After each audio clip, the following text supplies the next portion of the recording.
Welcome, everybody. We are here tonight for a town hall meeting with four different candidates, four different Republican candidates for office across the state.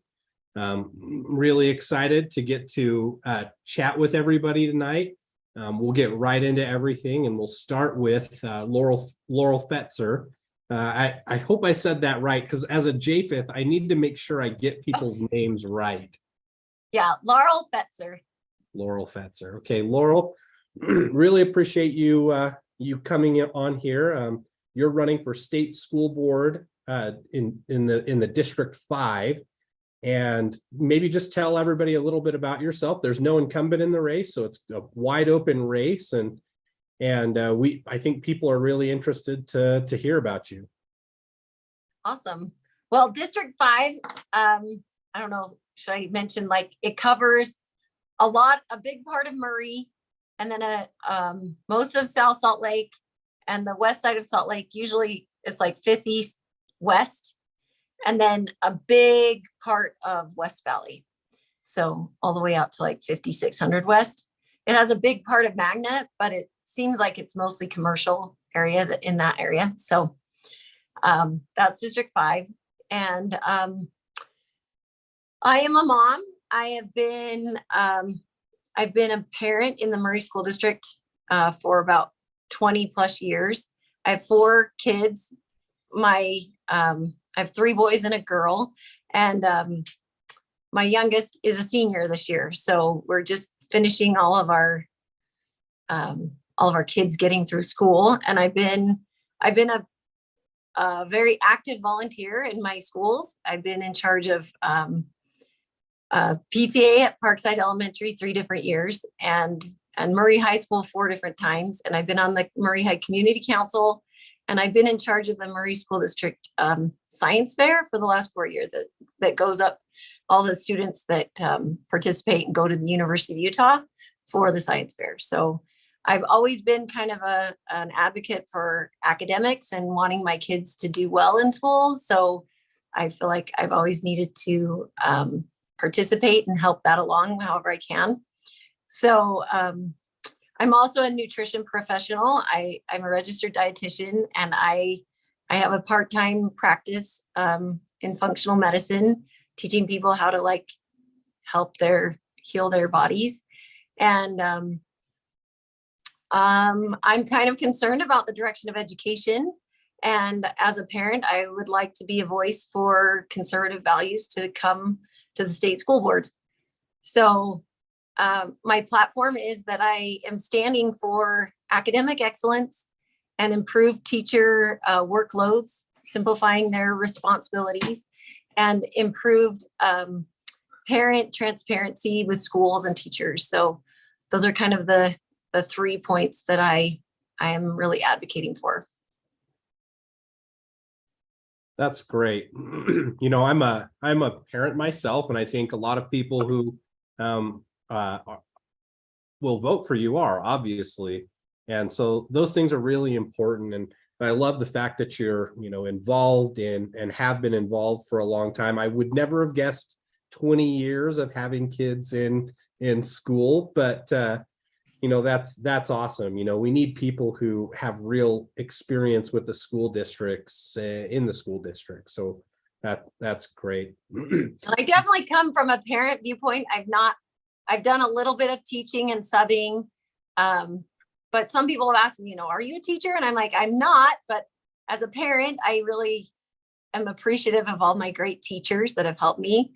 And I'm not really a professional, like you were talking about how good you are with policy, that I'm learning about certain policies, so that might be definitely a learning curve. But as a parent, I know and I see what really helps and works with kids and what doesn't. So yeah, and that's so great. So you mentioned 3 kind of areas that you really want to focus on, academic excellence, improved teacher workloads, and improved communication between parents and the districts, and their teachers and everybody involved in our kids' education. So, kind of what do you see as ways that you can kind of help affect that? things that, could be implemented that maybe we're not doing right now that, we could focus on and get us to, a better position in the state, because Utah has good schools. I think in general, we do a pretty good job. I think we generally have good schools, but I think that we currently have a focus where we're starting to shift off of an academic focus and focusing more on kind of an social emotional kind of focus, as well as our identities.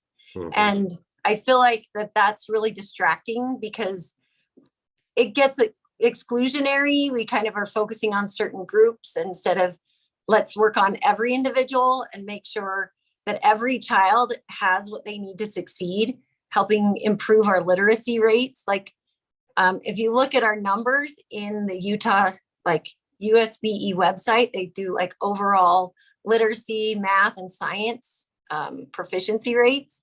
We're in the 40s for that, for the state.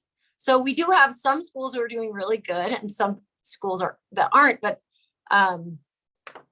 I think that there are things that we can implement that would be helpful to make sure we are attaining better proficiency scores. One thing that I've learned is that we might want to make a focus on doing more phonics in our literacy for our students so that kids are really learning how to read and using that as a springboard for many other academic subjects instead of struggling to read all through school. Same with math and science. So I feel like, numeracy, I've watched all of my kids and helped in every class. And in 5th grade, I noticed that seems to be a big grade where we lose kids in math because we start going into fractions and decimals. And when kids don't get that concept, they get stuck there. And until they can really understand how things are divided and multiplied and, then you can move on to the algebras and whatever. But I just noticed that when kids get that concept, that's really a major step for moving on further in math. So I just think that if we can help kids get those skills, that'd be great. So at the state school board level, there are certain things that they do that affects all the schools in Utah, where other things are more of like the local levels, the LEAs. So there are certain things at the state level that I would like to advocate for, but I don't know, like class sizes are things that the local the local school boards or local education agencies cover. So like it would be nice to have smaller classes, but that's not always a state board decision. So right, yeah, no, absolutely. Let's you can have some effect on the funding aspect of things. Most funding for these schools is coming from state funds and the income tax, but at the end of the day, the decisions are very local, which I think a lot of people appreciate and like that there is that local control. But I really like what you talked about, getting to these core competencies and focusing education on education rather than on other aspects of things. Watching the lack of phonics and things like that in education is really, it's really sad to me, because I think teachers in some cases, and I think there are a lot of excellent teachers, I think they want to teach things that are interesting, and sometimes phonics cannot be an interesting way to teach. And math, just doing these repetitious type things aren't fun for teachers to teach, and so they want to do something that's more fun for them. And so I like to hear that someone is really focused on some of these basic things that we know work and have worked for a long time.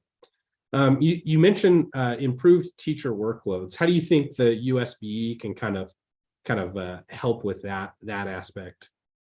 Well, the one thing I'm learning about is that they keep putting more things that the teachers need to monitor as part of kids like assessments, and I think that of what I'm learning is that it's getting to be that they have to manage too many things for all of their students.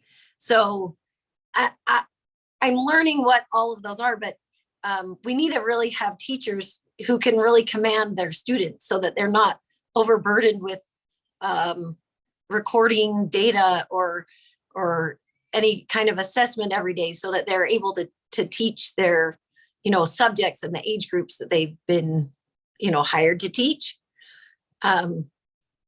So I don't know much more than that. I've just learned that they're having to hold more responsibility as the teacher. Just add one more thing is one thing that I've heard, that teachers are like, we can't handle one more thing. We need to make sure that we're in charge of, the curriculum that is here, and hopefully making that curriculum effective. So. Yeah, no, that's absolutely great. I really appreciate that. So I think one question that a lot of people have is how you would kind of handle the pressures of a board when you get competing interests coming at you, saying, hey, this is what we think is a best practice or a best policy. And then another group comes in. How do you feel like you would approach managing those kind of competing interests? It's something I've worried about a lot, because I do like working with people and like communicating and making sure we're all working together. But I think that there are certain things that should be in our education like focus, and some things that shouldn't. So I feel like I believe we need to have really strong lines of like what is important to be in our education system, and the other things we need to not have in there. So I don't know, it seems like we have a lot of people with like not people, maybe companies, third-party contracts and stuff that are coming into with the idea of helping our educators, but also maybe putting more things in that we don't really need. So I would hope to like keep my boundary on focusing on, the academic aspects of our education system, and supporting, good basic behaviors in school so that kids know the rules and we calmly enforce those. But try not to like get focused on the business side of some of these third-party contracts, and really keep our focus on what schools are supposed to accomplish.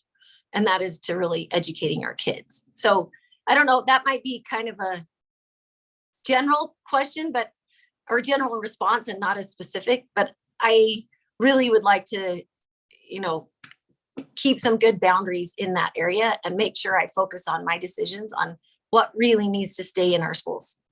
Yeah, no, I think that's really great. And that kind of leads to another question, I think that's on a lot of people's minds is, schools do have a lot of functions that they do play, and they've gained a lot of functions over the years, where in the past, you see the picture of the teacher at the whiteboard or chalkboard back in the day. For some of us who were old enough to remember chalkboards, I'm not that old, but I did remember chalkboards. Well, for sure.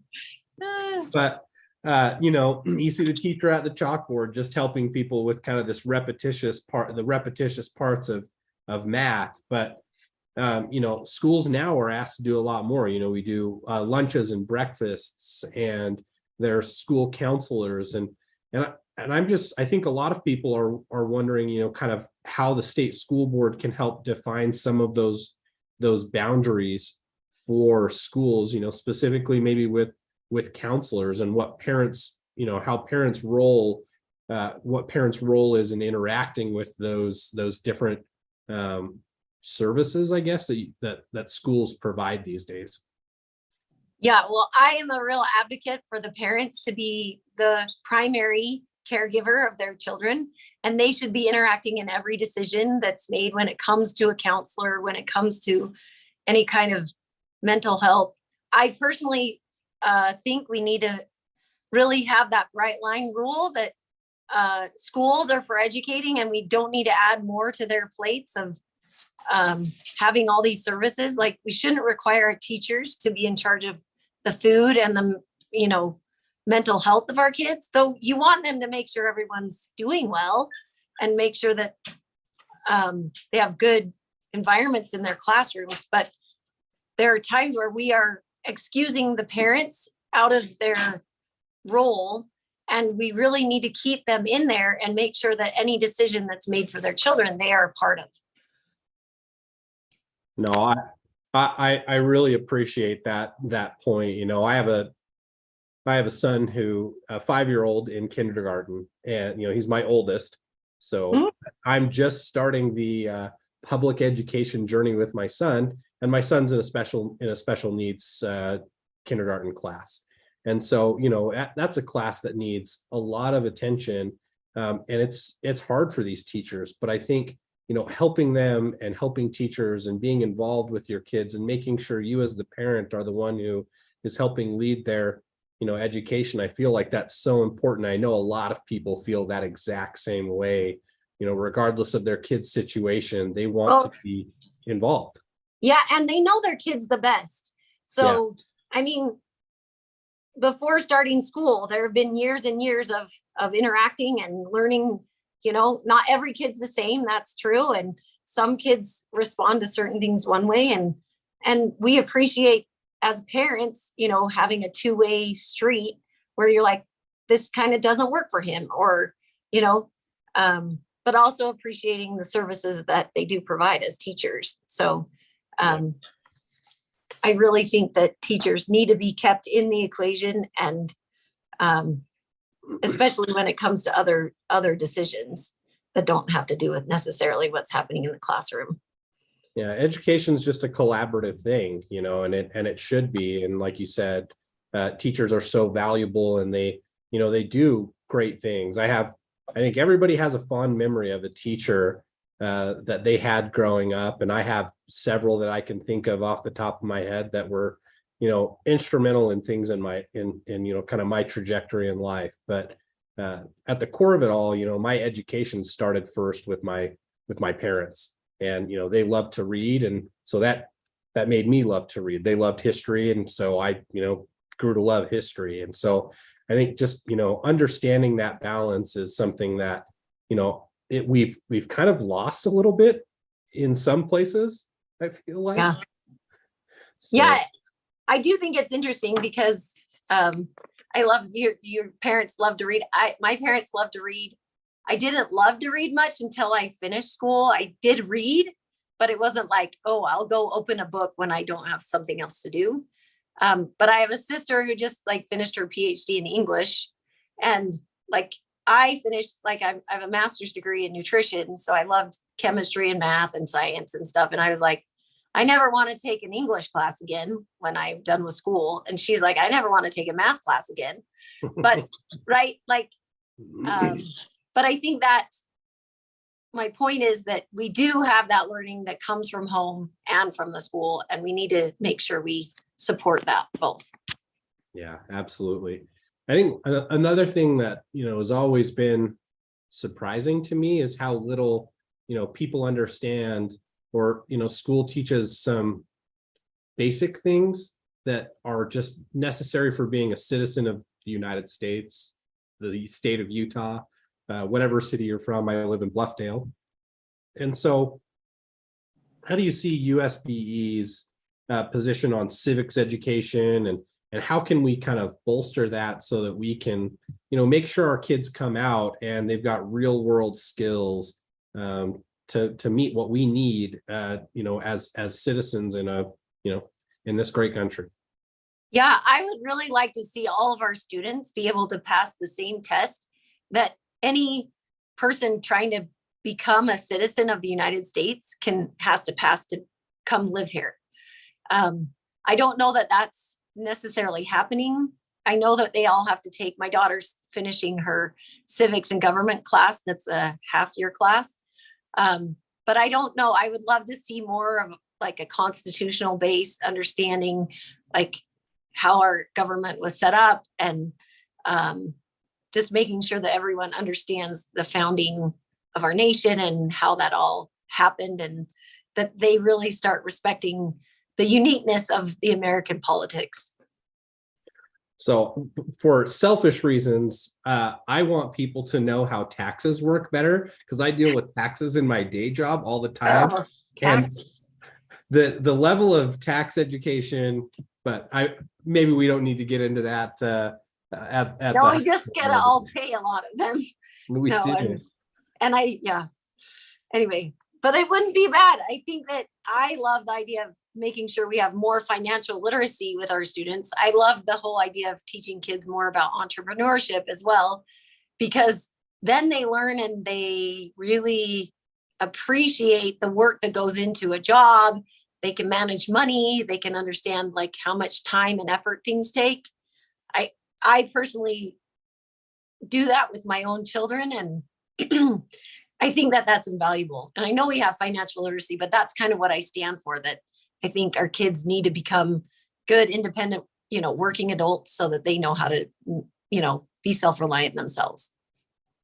Yeah. I don't remember taking a single financial literacy course. Now I'm a financial advisor to governments, and I don't think I took a single one until my master's. So maybe I'm not the best person to say, but maybe I am, because I missed those opportunities to learn things. But maybe there's more of an opportunity to bring that into our education system. That would be something I'd love to look into. I know that there's probably a lot of things that are kind of policy, and anyway. There's so many competing interests that you have to kind of balance. There's only so many hours in a day that our kids are in school. I mean, we don't want to send them to school for 12 hours a day and miss the opportunities that come outside of school with family and life. And so I think it's difficult because you want to bring in that everything. You want to teach the kids everything, but it's just not really possible. I think another question that I think a lot of people have is just kind of trajectory of the board, general your impression of where the board is, where they've been going. How do you feel like the State Board of Education's doing, and what would you like to see kind of their trajectory be like in the future? I don't know if that's a good enough question. Yeah, well, let me see if I can. I think that their vision currently is a little bit off. Their focus brings in a lot of equity into their statement, and I feel like that changes their focus off of an academic focus for schools to looking at more of a social emotional learning, or their competency-based learning, which it sounds good, but I don't know that I think the policies that are driving that are really academically focused. I would like to, if I could, help put their vision back onto the academic focus and really help us to help our proficiency rates go up as a state, and really realign, really realign our focus to be in line with what our state constitution has given them to be as their focus. So that's great. I think we can delve into the hot button issues now, which are super fun, and I think everybody likes to talk about. But I know that it's become how teachers teach and educate, and the topics that they choose to teach is a really sensitive subject. I think that inspires a lot of emotion on every side. I think we talk about critical race theory, but I think just the general idea that teachers, in some respects, they have a core curriculum that they should be teaching. The state school board, they came out with their statement or a resolution denouncing racism and embracing equity in Utah schools, and they said, as a potential, so they said, we want our policies to create hope and inclusion while avoiding divisive theories about race or ethnicity. And I'm just wondering kind of where you think about these things and how you approach, the whole thought process to looking at these issues that a lot of people care about. Yeah, I have a strong opinion about the critical race theory. I think it's it tends to divide us into groups rather than keep us focused on what we have in common. And I don't think that that's the purpose of education. So I feel like I do feel like we want everyone to feel included and feel welcome at schools. I don't think that is not my focus, but there are times where we get a little bit of a political sway that if we're going to be identifying in groups, that is more important than the individual. And I think that our schools are supposed to help each child to become like well educated in the areas of their, that they all need to learn about. So I'm for that everyone needs to be, celebrated in our schools.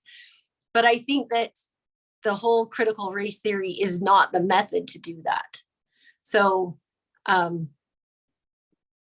don't know how to get into that more, but I think that's fine. I think agendas that teachers can have, or what people are afraid of, is that they're not really trying to educate, but indoctrinate. And I think that's a real concern that people have. My favorite teachers from that I remember, most of them, from high school, where things actually, the education starts to be a little bit more real, I feel like. right. Not that it's not real when you're a kid, you're learning really basic, foundational concepts, but, you start to, as a person, develop an identity and think about things in more complex ways. And I just remember that the people that I, really gravitated to, the teachers that I appreciated, didn't have an agenda. They presented evidence and they presented facts, and they just said, this is how, these are the facts from history. These are the interpretations different people have of them. And Yeah. you go out and you make a decision about what this really means. Well, and I think it's important to look at all sides of those issues. And I think the best teachers come at it from, and I'm more of an unbiased. I know we have a lot of people that say, oh, you're going to bring your own biases. I guess we all do that. But when you see the evidence of all the sides of issues, I've come to really do a lot of learning with, I don't know, who's the guy? He does hardcore history. I don't know if you've heard of him. He's Dan Carlin. I've done a lot of learning with Dan Carlin, and he goes into all of Genghis Khan and World War I and World War II, and it's kind of gruesome to get into the real gory details of Genghis Khan. He cut every ear off of every person he killed and collected, wagons full of them. And I mean, just learning all those things helps us to understand what were the environments of what happened in those areas to make these things happen. And I feel like we really need to get into those nuts and bolts of what really happened in history and learn those, and not necessarily come with an agenda of that all, this person's bad, that person, all people are bad if they're a certain skin color, or we have a victimized kind of nature just because of some of our characteristics. I think that having certain characteristics and attitudes help us to have confidence, and we should be helping kids instill confidence in themselves, instead of saying because I'm of a certain group that I'm a victim of, society, which, I mean, we don't want people to not succeed. I really want all people to succeed. And I have a belief that following certain principles like hard work and honesty and, being able to be educated helps people then springboard into that realm. Yeah. Well, Laurel, we've got one more minute. So if you have anything that you want to kind of bring up or mention, let us know, and we'll give you the last, minute here to just tell people to vote for you. Maybe tell people where they can look at, any campaign literature you have, or, ballots are out now. I filled mine out today, actually. So Good. You won't vote for me in Bluffdale. No. But yes, my name is Laurel Fetzer. I'm running for the state school board in District 5. I have a website. It's votelaurel.org. And I have a public Facebook page I was on the Modern Conservative podcast a week or so ago. I just posted. They can listen to that with an interview with John Harvey as well. Have another one coming out. They can listen to some of that. I've been pretty aware of the issues that are coming into our schools when it comes to the current political environment, when it comes to social emotional learning, critical race theory, and I'm not a fan of it. I would like to see parents have a real understanding of what's being taught in their kids' classrooms. I again want to focus on academic excellence, helping our state to create policies to help improve that, and also improve the teacher workload so that we can have more effective teachers in the classroom. So anyway. Laurel, I'm excited for you to be on the state school board. Well, we'll see after November 8th, right? It's when you described the district, I thought to myself, that's probably a pretty swingy district. Yeah. So we'll see what happens. Yeah. Well, best of luck. I hope that things turn out well for you. I wish I could vote for you. I can't. Well, thank you so much for the time. I appreciate all your time and work. Yeah, of course. Thank you, Laurel. Okay. Thank you. And we should have Nick Roberts joining us here soon and Laurel, you can feel free to jump off and there's Nick coming on right now.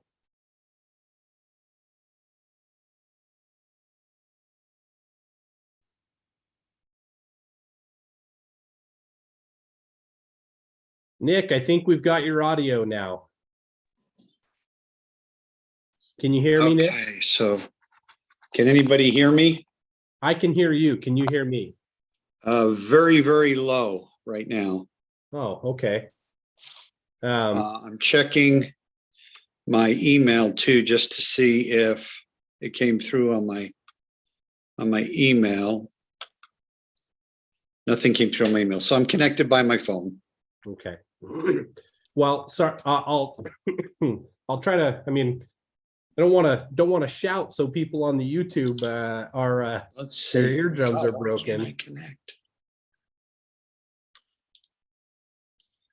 If Chris can hear me, tell him that it didn't come through on the computer yet.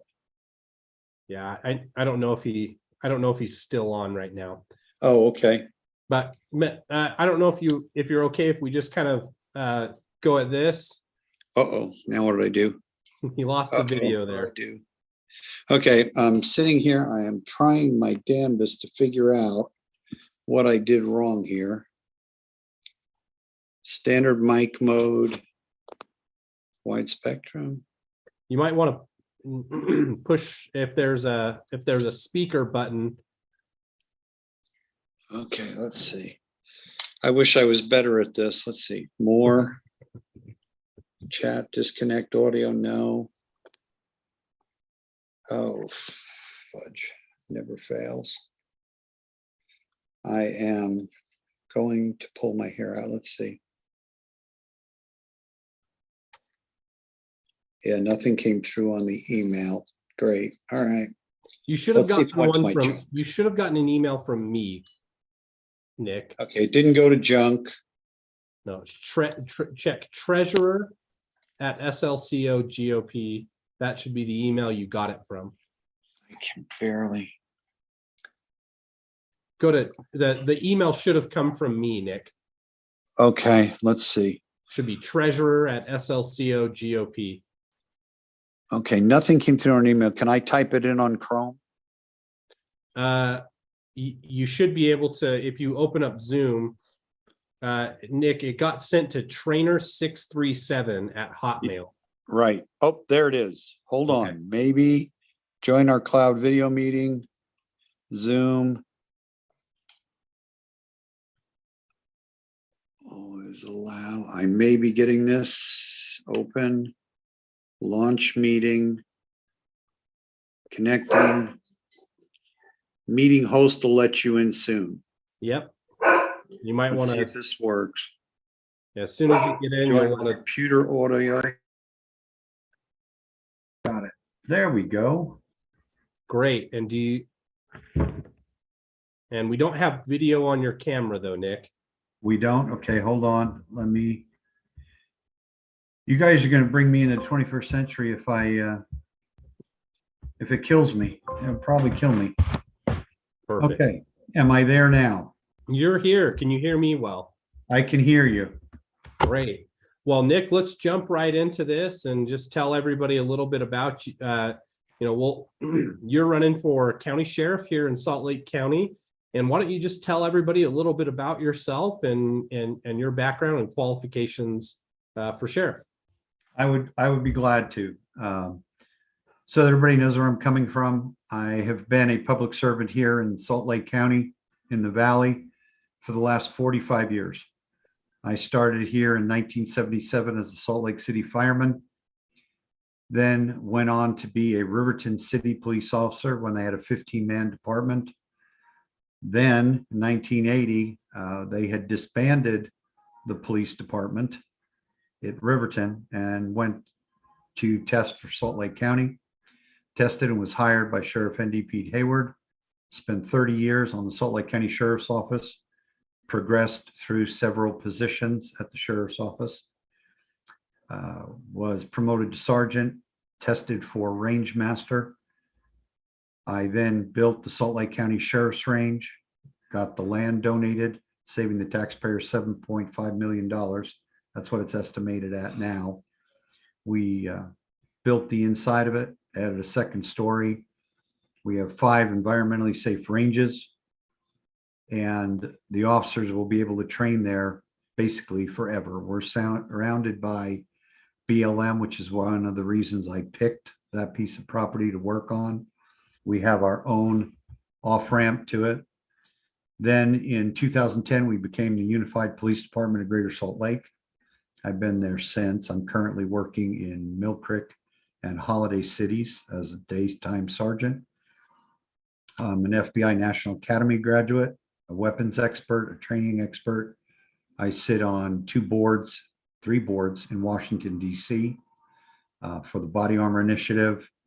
I also sit as the chair on the ASTM, American Society of Testing Materials, and also the Interagency Board, which is for training of law enforcement, protection of law enforcement, and building standards. So very wide area. I graduated the 192nd session of the FBI and have worked with federal agencies and police agencies through most of my career. Well, you already are in UPD and probably know quite a bit about the entity then already. So Nick, tell us, why you decided to run for sheriff. Well, I was watching. I've been observing issues over the last several years. Right now, with 45 years, I could retire. I could stop and go my own way in retirement. But I looked at what's going on in the Valley. I've watched our crime rate go up, almost 43 to 46% for violent crimes, depending on which statistic you look at. I've watched us lose 3 cities. We lost Harriman, Riverton, Taylorsville with the current administration. They formed their own police departments, which added more police departments to this valley and eventually ends up costing taxpayers more money. That was a concern for me, but there were things that weren't being done for the cities that they wanted.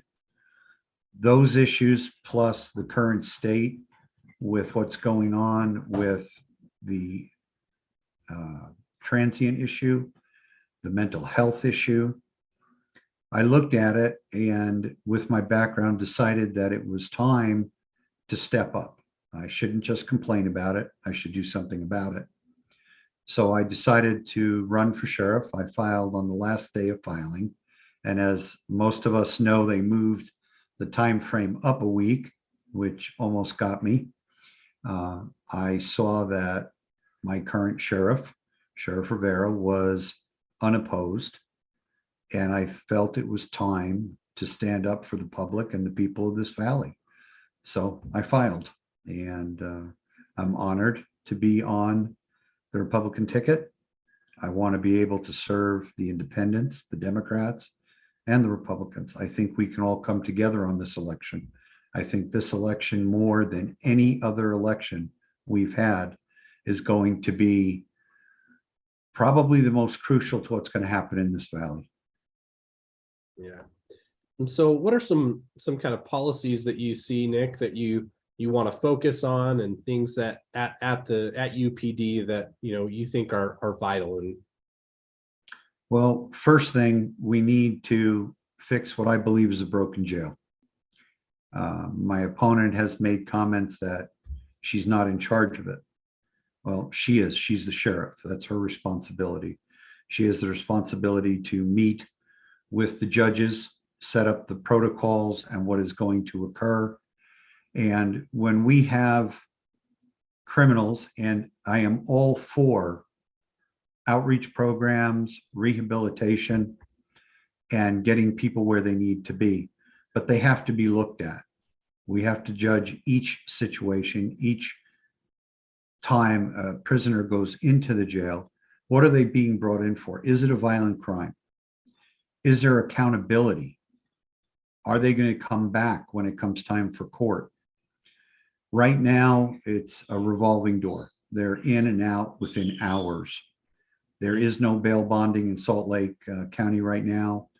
They went with a gentler approach. And I think that if you don't have a consequence, what is to stop somebody from doing it again? If there's not something there, I think we have to think more about the victims, the people of domestic violence, the people of property crimes, the people that have drug issues. We have to look at these things. And I think we need to reassess and get a new approach, make it better. And that's going to be one of the first things that I'm going to do, is work with the jail. And if you have a small department, if you are a mid-sized department, you're a South End Valley department, and you have, and this is hypothetical, let's say you have 2 cars on for graveyards, and one of those cars has to go to jail, and they're tied up for an hour and a half or 2 hours. Then they have a 30-minute drive each way.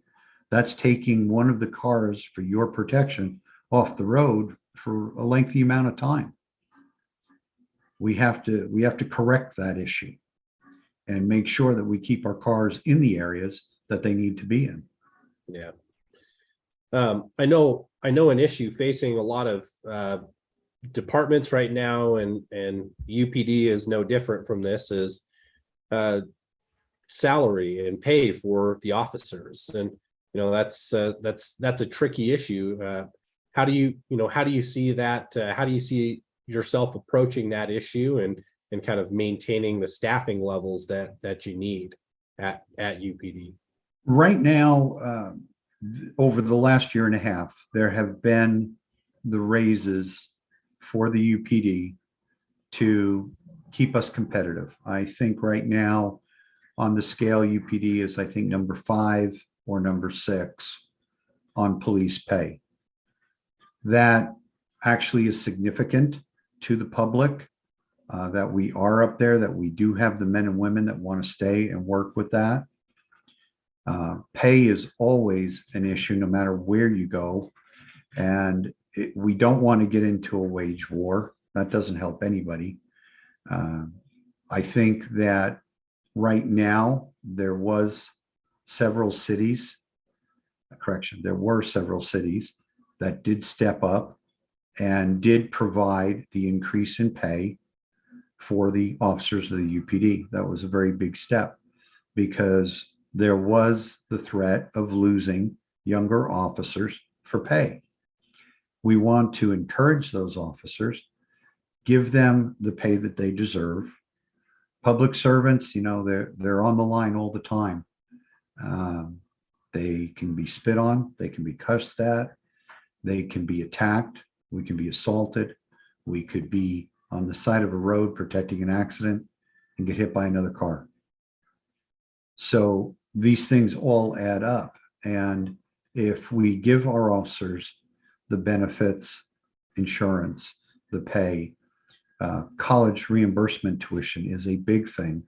I think we need to go a little further on that and offer up a little bit more to try to get them where we want them to be at to further their educations. I want to change some things in the way we certify people and offer them a Cat 1 position for the protective service officers and the corrections officers. Set up a contract similar to what's done in California, to where they start in the jail and we draw from the jail. Make them Category 1 peace officers, the first tier. Make sure they have their corrections and PSO, but give them a higher status. Give them a better ability to do their jobs and then draw from that. I think that would behoove us and help us greatly to keep our numbers where they need to be to protect the citizens of this county.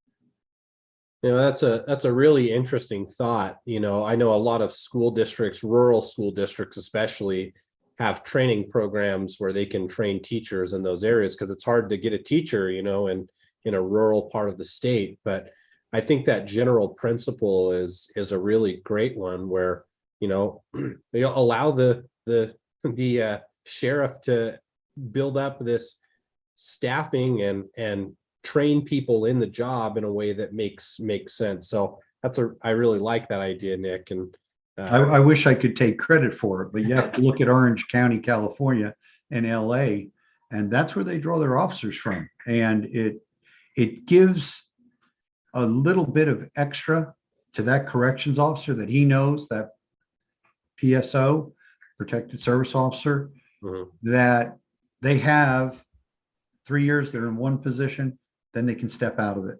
It gives them, if they want to stay in the courts, great. If they want to stay in corrections, great. But we have them certified at a higher level so that they can be used, be better trained, be better equipped to handle those situations. And that's one of the things that I want to institute as quickly as possible and show them. I mean, it's important. Right now, Salt Lake County Jail is probably one of the higher paid corrections facilities in the state. And they deserve that for what they do. I think it's very important. So the PSOs, I understand they are behind a bit. They need to be taken care of, and the civilians of the UPD need to be taken care of. Yeah, no, that's a really interesting thought. And I like that a lot, Nick. Now, I just heard about this today, actually, that there is some talk up at the legislature of splitting, and I think Councilwoman Amy Winder Newton is kind of spearheading this to split off the sheriff from UPD. I don't know if you have any thoughts on that, if you had heard that at all. I did about an hour ago get a phone call about that it has come up again. And I think with a fresh eye and redoing the system that we have, if you look at Las Vegas Metro is run by the elected sheriff. And he works with all the areas that were taken in by that Metro design. I think if we redid our program, showed the mayors the benefit, show what's going to be there, I think it's very, very salvageable, and it can be made to work the way it should have been designed in the beginning. I believe that there were some issues that were left out. And the thing that people forget is that the sheriff is the elected official by the people. And I think if the people want that, I think with the proper coordination with the powers that be at the legislature, at the county council, the mayors, I think it is a very workable program that they can pull together on, and we can make it work. Uh-oh. I lost your No, that was my fault. Sorry. Oh, okay. I'm like, what did I touch? Nothing. That was user error on my side. I was just going to say, that brings up kind of an interesting point that maybe you can kind of help explain what the role of a sheriff is, a county sheriff, in comparison to, say a police chief for a city police force, something like that. Well, one of the things is that your sheriff is elected. Okay, it's he or she is picked by the people of this county. A police chief, and we have some good police chiefs in this valley, are chosen by usually the mayor or the council, and that's who they report to. Many years ago is your sheriffs were the ones that were looked at, that we were the ones that did not have ticket quotas, and quotas are not allowed to be there, but they were looked at differently. They were on a slightly different level because they weren't part of the system of a police chief and that by a council or mayor. The sheriff was always elected by the people, so they felt more connected. And I think it's important that we get that connection back. I think that connection's lacking. I've been trying to meet with the Latino community, my brain just went dead. That's a good thing. The sect community with the Sikhs. And I'm trying to meet with all the groups to let them know that there is going to be a coordination with them. I don't want somebody afraid of a police officer. We were all raised, if you had a problem, go to a cop. But in a lot of these communities, in a lot of different relations, the cops aren't trusted. They come from South America, they come from Mexico, and the different minorities need to know we're here to work with them and for them. And I think that that's an important thing that I want to change and work with. Yeah, no, that's definitely something that that connection with the community is tough. And I think it's a shame when most people, I think their connection or their touch points with cops are traffic stops. And Really?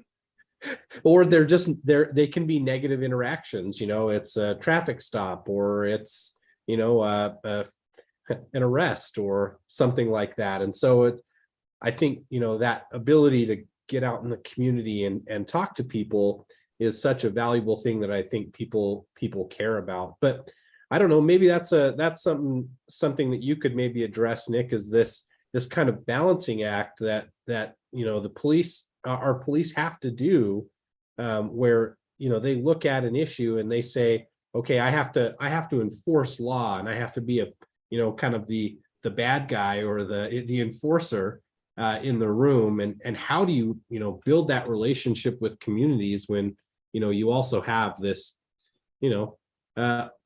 authority that is you have to help manage.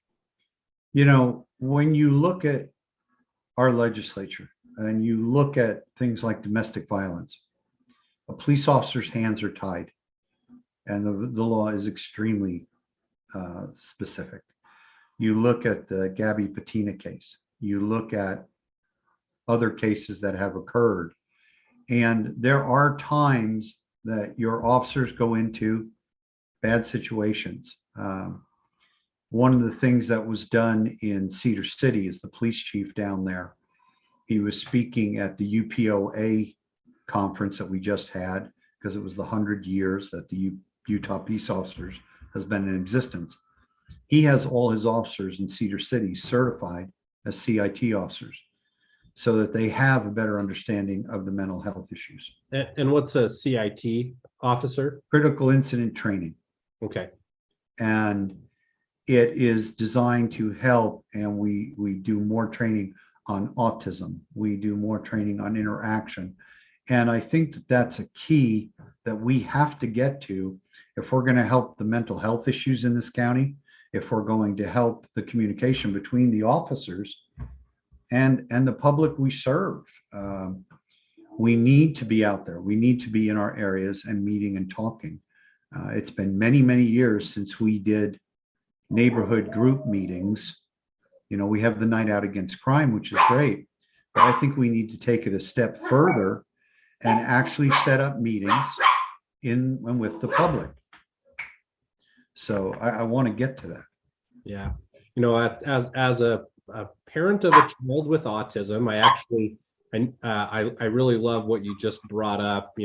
That kind of managing that is difficult, but we had an incident where my son got lost briefly, and we called to get services to help, and we found him before they showed up, but then they showed up and let us know about this program where you can kind of essentially make sure that officers know in the future that, hey, this is a kid who is a kid with autism and may not be able to communicate with you in a way and that's been a very big issue in our training. And then if you look at what the state mandated, the legislature mandated more hours directly in that field that an officer has to maintain with their 40 hours, in addition to, biohazard and everything else that we have to do. And I think it's going in the right direction. We are getting officers that are solely mental health officers. We have one right now in Mill Creek. Mayor Silvestrini worked with Chief Steve DeBry to put in a full-time officer. And that officer has 25 years. She is one of the bright stars. She's going for her master's in mental health to be a therapist. These are the things that we need to push and continue to make ourselves better, to get in each of the districts and double them up. We have a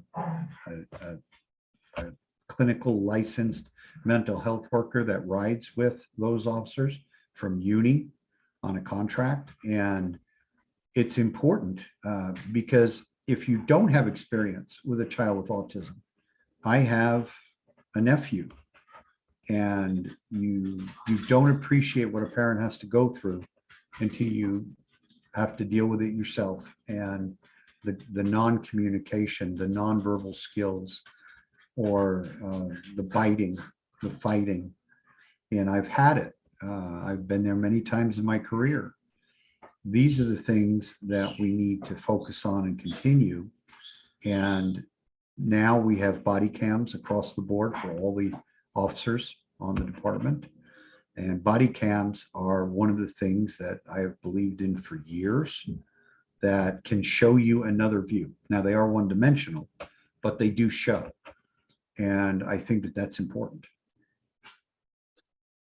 Well, Nick, we've got 2 minutes left here, and I appreciate you coming on. I'm gonna give you a shot to just kind of tell everybody, where to go to find information about you, and obviously ballots are out right now, and tell people what they can do for you. Ballots are out, and I think the biggest thing that the public needs to do right now is vote. I received a few phone calls this evening, where people asked me some questions and wanted to know. You can go to votesheriffnick.com. That is my website. I also have got myself on Facebook. It's not perfect yet, but my website is better equipped. And still, if you can, with the candidates, if you can help us with a contribution, great. If you can't, go vote. Be there. Let your voice be heard. Let this be the year for change. Let this help the community, help us to help the community, and let's make a change. Let's make the change together and be the Salt Lake County that we were. Well, Nick, I really appreciate your time here today, and wish you the best of luck, and we'll look forward to hearing more from you in the future. Well, I hope so. I'm not ready to retire yet, so I want to finish this. So to the public out there, thank you for taking the time to listen to us. Our Constitution means everything to me, and we need to defend it, and I need to defend you. So please vote for me, Nick Roberts. Right. Thanks, Nick. Have a good night. Yep. All right. Well, we've got Robert Spendlove here waiting to turn his camera on, and man, that's a background. I think Room Raider on Twitter would give you a good score on kind of your setup behind you, Robert. Well, thank you. That, I had to upgrade it when COVID hit, because I've been doing a lot of meetings from my house. But Yeah. and I have to brag that, I think that's right. That painting, my wife painted that. So Oh, really? Kind of cool. The camera's you're small on my screen right now, so I can't really see what it is. Maybe It's a watercolor of aspen trees up Little Cottonwood. Oh, awesome. Yeah. Awesome. Love that. Well, Robert, thanks for joining us. I'm super excited to have a fellow Zions Bank employee on the call. I always enjoy, getting to sit in on your presentations on the economy. You're one of the smartest guys out there, and so I'm really excited to get to talk with you tonight for a half hour. But let's let you tell people about yourself so that you can say the things that you want people to know about you. Oh, sure. Well, and thanks for doing this. This is a really good forum and a great way to kind of connect with people. So I appreciate you guys, doing this and providing that service. So my name is Robert Spendlove. I represent District 49 in the House of Representatives, soon to be District 42. We kind of did everything with redistricting, and so we're all getting new numbers. And we're also getting new areas. So right now my area is roughly from Brighton High School to Dimple Dell, and then from 13th East to the mouth of Little Cottonwood. But with the redistricting, my district shifts a little bit south. So I'm going to be going from Creek Road on the north to Wasatch Boulevard on the south. If you know Wasatch, you know that it kind of hooks around once it gets to the far south end. And so I'm pretty much everything in Sandy City east of 13th East. I've been in the legislature. I was actually elected by county delegates in January of 2014 in a special election. My representative was Derek Brown, who I'm sure most people know. Derek was represented the area, and he took a job with Mike Lee's office. And so when he left, I ran in a special election and was elected in I think it was January 8th of 2014, and just kind of thrown right into the legislative session right after that.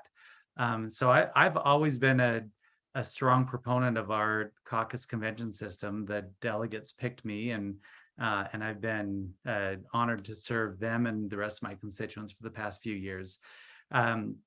In the legislature, I'm kind of an economic and tax and policy nerd. So I serve on the Revenue and Taxation Committee.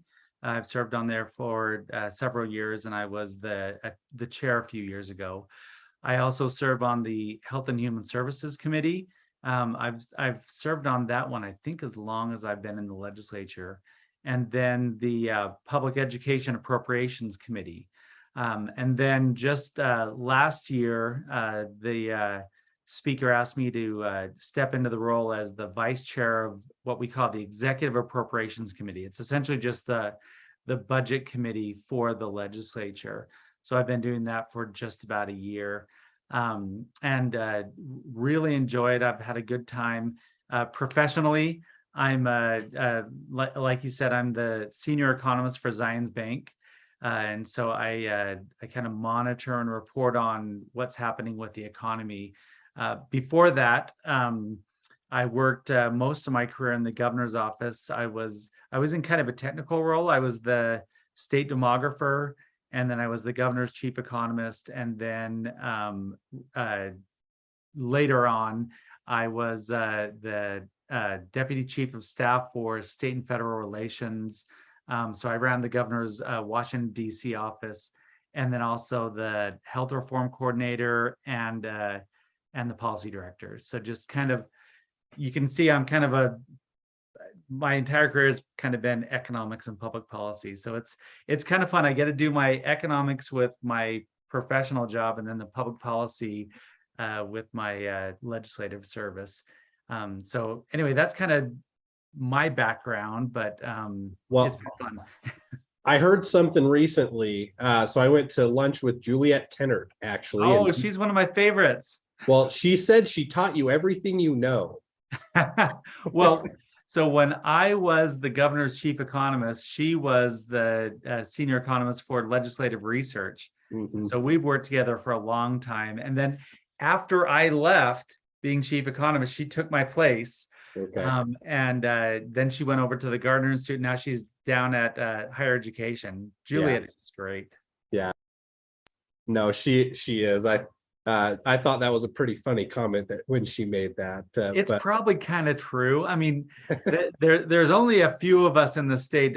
So I'm what you would call an applied economist. mhm. And Juliet's another one. I mean, there's only a handful of us. There's at most 50 applied economists in the state of Utah. And so we're a really tight-knit group, and we work really closely together. And I have learned a lot from Juliet. She's very smart. Yeah. No, and I think that's a great recommendation. Someone she had nothing but praise to say of you, and I thought that, you know, she's a super smart person who has done a lot of great things around the state. So I don't know that she necessarily endorsed you in the race, but I think she probably would if you asked. I'm going to go take her a yard sign. Well, so I think, you know, talking about the economics of things, I think the number one issue that that's on everyone's mind is inflation. And, you know, what role can the state play in inflation in Utahns' lives? Yeah, it's been a really tough issue, and so here's what's really interesting is the inflation that we're seeing right now. There's a number of different things that caused it to happen, and it really was caused by COVID, which is kind of weird to say, right? But if you just think of the disruptions that COVID caused, it led to this perfect storm of problems. So it, you know, first thing it did is it completely disrupted our economy, disrupted the supply chain. If you think about the Great Recession of 2009, over a 1-year period, 9 million people lost their jobs, and that's a huge amount. In March and April of 2020, 22 million people lost their jobs. So, you know, more than twice as many lost their jobs in 2 months. That the economy just collapsed. That gross domestic product contracted by 30% in 1 quarter. Unemployment went from 3.5% to 15% overnight. And so, and we just weren't sure what was going to happen. And so the federal government tried to step in and help, and they just started spending money like crazy. If you look at the supply of money in the economy, it increased by $6 trillion from February of 2020 to March of 22. So in a 2-year period, we saw $6 trillion just get dropped on the United States economy. And the bottom line is they overdid it. They spent way too much. They created, so when we talk about the supply of money going up, what that means is that the federal government created $6 trillion out of thin air. And you know, people always struggle with this, but it's true. That's exactly what happens when you hear about printing money. They don't actually print money, but they can create money out of thin air, and that's what they did. And so, you know, they thought they were helping, you know, giving people checks, enhanced unemployment, PPP program, you know, all these different things, rental assistance, maybe taken in isolation, they will help individuals. But the problem is every new dollar you create makes every other dollar a little less valuable. and that causes that inflation to go up. And when you create $6 trillion new dollars out of thin air, it makes the entire money supply less valuable and causes that inflation to go up. And so that's where we have this change in demand, where people for a year stopped traveling and started buying things. And then we had a breakdown in the supply chain because of the disruptions around the world. And then you couple that, so you have a reduction in or a change in consumer demand coupled with this increase or a change with this increase in the money supply, and it caused that inflation. And so then you kind of fast forward. Now here's the real mistake that in my opinion the federal government and the Federal Reserve made is, if you think about the first round of the federal support, that was in April of 2020. That was the CARES Act. Then you had the second round in December of 2020, and then the third round in April of 2021. And the first and second round, you can make an argument that it was to try to help the economy. By the third round, it was just essentially political maneuvering. And that's what really pushed us over the edge. That's what caused the dramatic inflation that we're seeing. So you have Congress overspending, just dropping more trillions onto the economy. And then on the other side, you have the Federal Reserve. And the Federal Reserve, we started to see the inflation in March of 2021, so 18 months ago. And if you remember what the Federal Reserve called that inflation 18 months ago, right? They called it transitory. Which it was just a fancy word for temporary. Yeah. And so they said, don't worry, the inflation is temporary, and it's just toilet paper and used cars. They were saying it's temporary and it's limited. And the bottom line is they were just flat out wrong. Yeah. And so so that was the first mistake the Fed made. The second mistake they made was, by a year ago, September of last year, pretty much everyone knew that the inflation was not temporary and that it was widespread, and the Fed failed to act.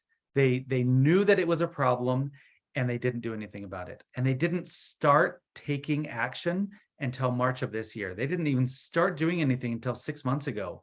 So now they're way behind the curve. They're trying to catch up, and they've had to enact these dramatic interest rate increases. They've raised rates by 3% already, and the market expects that the Fed is probably going to raise rates by another 2% over the next 6 months. So their goal is to try to slow down the inflation, but the result of what they're doing, they're tightening financial markets, they're making the cost of borrowing higher, and it will definitely slow down the economy. I think it will push us into a recession. That's kind of and I believe most economists believe that now, that there's debate about whether we're in a recession right now, but I'm pretty sure if we're not in one right now, that we will be one in the next few months. And so the bottom line is, they messed up, and now they're going to push us into a recession. What can the state do? We can't change federal fiscal policy. We can't change the Fed, but I think we need to be preparing. And by the way, I'd be recommending the same thing for companies and for individuals and families. We need to be preparing for what's to come. We need to be, my role is with the state budget, and we're kind of preparing everyone, saying, get ready. It's going to be slower. Our unemployment rate is going to go up. We're going to see businesses really struggling, and the state needs to be ready to reflect that and to be able to properly manage our state resources in a downturn. And so, and what I would recommend for individuals is, you shouldn't panic, but you should prepare. And preparing means pay off debt, especially high interest rate debt.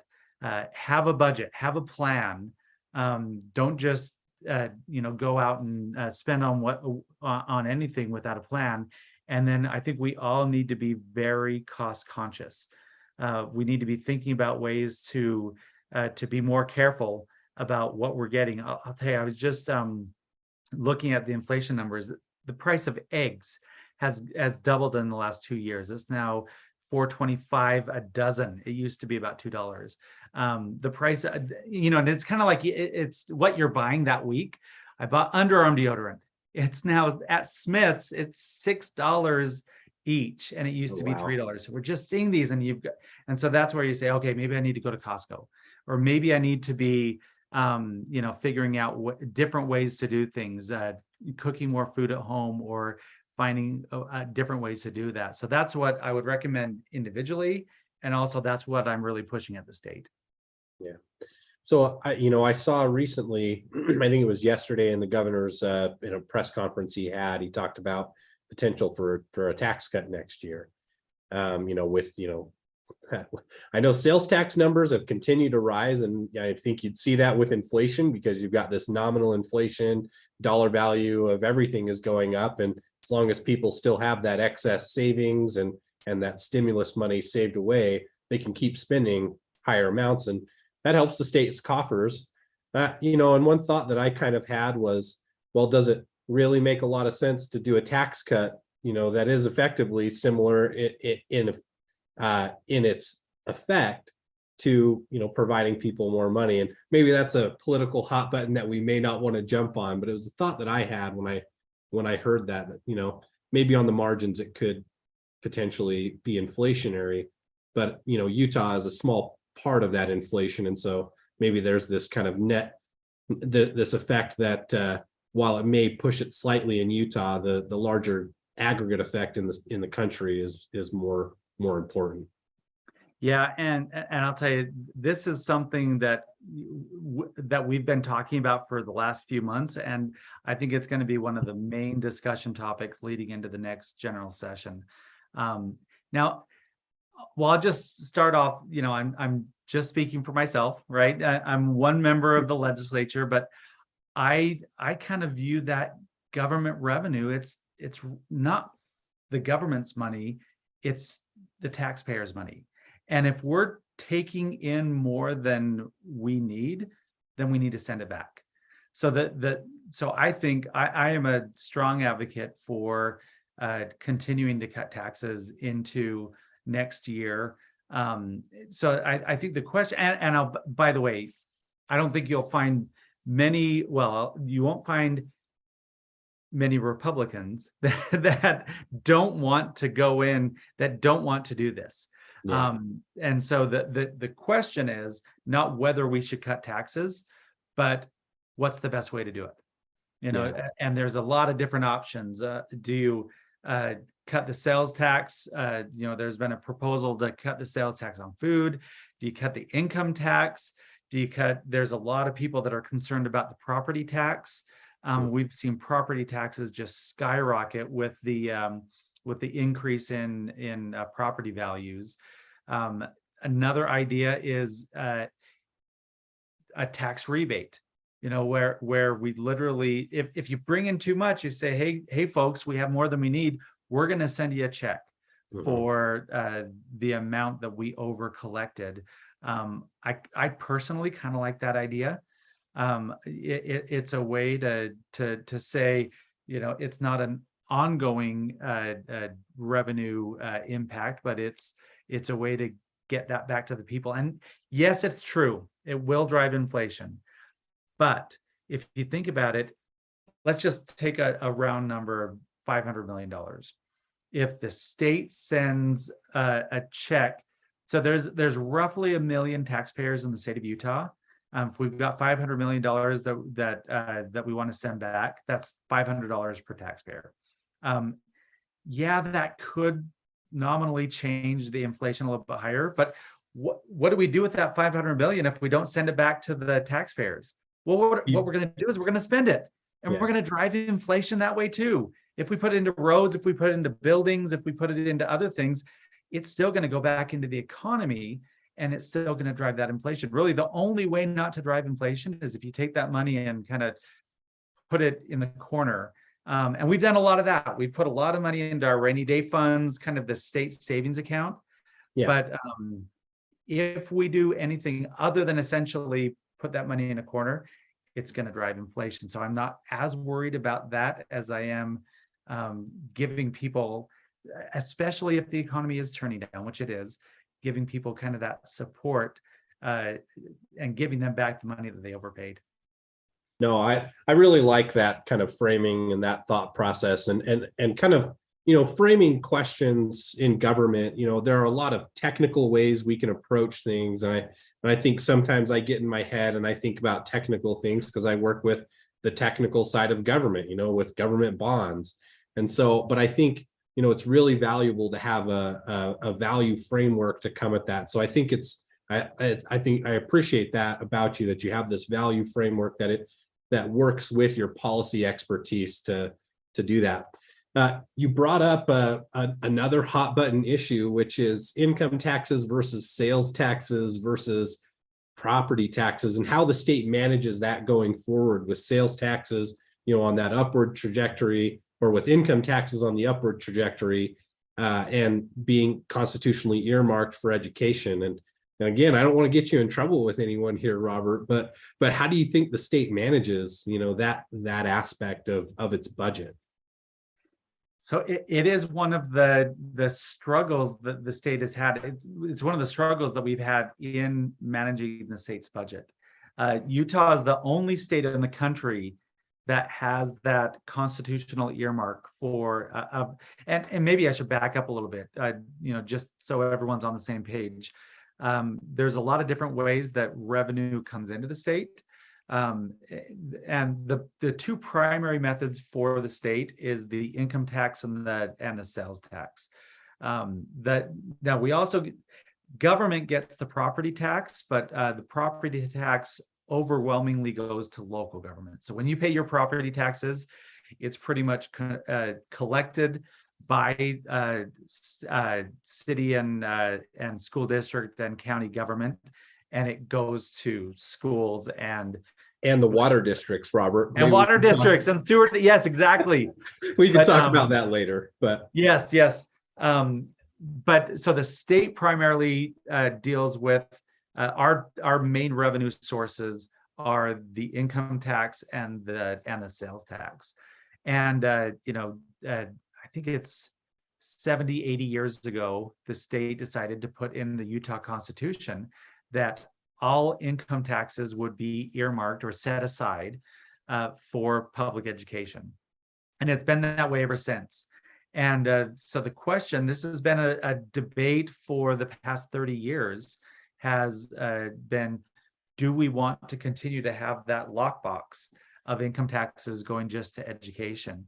And it does make budgeting for the state really difficult, because income taxes are going in for education, and then everything else that you think about with state government has to be funded by the sales tax. And we have this diminishing base of the sales tax, because when we first implemented the sales tax back in the 1930s, most of what we produced were goods. Now, most of what we produce are services, and we really don't tax services in the state of Utah. We mostly tax goods. So we've got this decreasing base that's funding most of state government. And then we've got, and most of the growth is happening in the income tax. And so you say, okay, well, how do we, make this work? How do we make this balance? So in the late 1990s, we changed the Constitution to include higher education in addition to public education.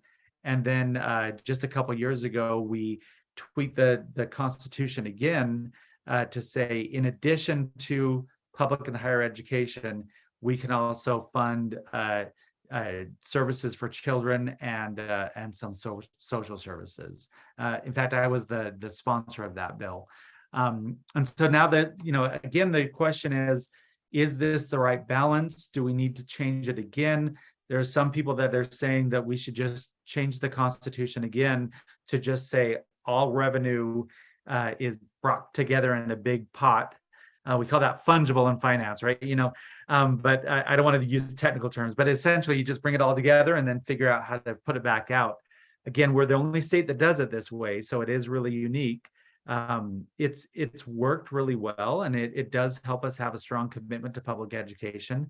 I think if we were to make that kind of change, we would need to make sure that we do show a very strong commitment to public education, that we show that we're not going to empty or stop our commitment to education. That is one of the things that makes Utah really successful, is we have a great education system, we have a well-educated population, and I want to make sure that we continue to have that in the future. No, I agree. It's a really challenging issue, and education is so important. It's the largest piece of our state budget every year, and so I think balancing that with having the fungibility of funds is important. Bunch of bankers talking. Yeah, that's right. Well, so I don't know, Robert, if you have any other issues that you think are really important, maybe some bills that you've worked on at the legislature that you're really proud of, that you kind of want to tout to people and say, hey, look, this is what I'm doing to change your lives for the better, and make sure government is, helping people out and not getting in their way. Yeah, so I'll tell you, one of the really fun issues that I've worked on when I've been in the legislature is I think one of the big things is reducing government regulations. That's been a focus of mine. I think it's one of the ways that we grow the economy. And one of the new technologies that we're seeing is self-driving cars. And the technology isn't there yet to have fully autonomous cars, but it's coming along. And there have been a lot of pushes by other states to restrict it and essentially put it in a box and say, we're going to put on all these restrictions to make sure that we're not seeing any downside risk. And there is, right? But what I did was, and this was a 4-year project. I brought in the auto companies, the insurance companies, the public, and our law enforcement, and said, I want Utah to be seen as a state that is very pro technology, pro innovation, and very encouraging to developing this new technology. And so we were able to essentially in Utah, the car companies and the technology companies are authorized to test their technology on public roads. And we developed a system where it's workable and it's safe, but it also allows them to do what they need to do. If you think about the levels of autonomy, what you see, and so all new cars have kind of 3 things. They have smart cruise, they have lane assist, and they have smart braking. That's the very lowest level of autonomy. The Tesla, with all the bells and whistles, is level 2 out of 5 levels, right? So to get to level 5, the car has to be able to go anywhere at any time with no help from a driver ever, just like we do.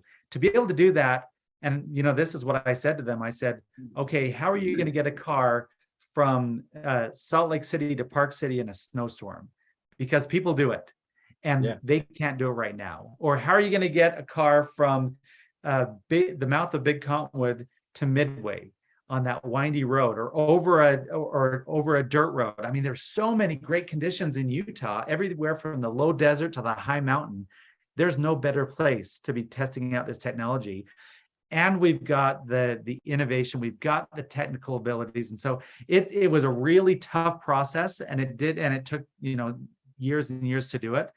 But now we really lead the country in innovation in this area. That's I love to hear that. I think a lot of people love to hear this idea of making sure regulation isn't strangling things before they get off the ground. I actually did a grad school paper for my master's in public administration on driverless cars and the technology related to that. And how it interacts with our transit system. And, it could be a game changer. It could change how we live our lives. Yeah. But, if we stifle that in it through government, regulations and restrictions, it may never happen. I used to think it was like 20 years out, and I don't know if it's that close.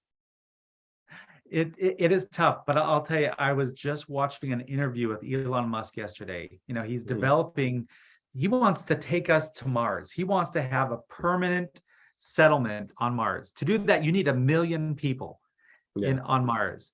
And he said, to do that, we've got to have some technological revolutions. And he made this comment. He said, we could do much more if it weren't for all these government regulations.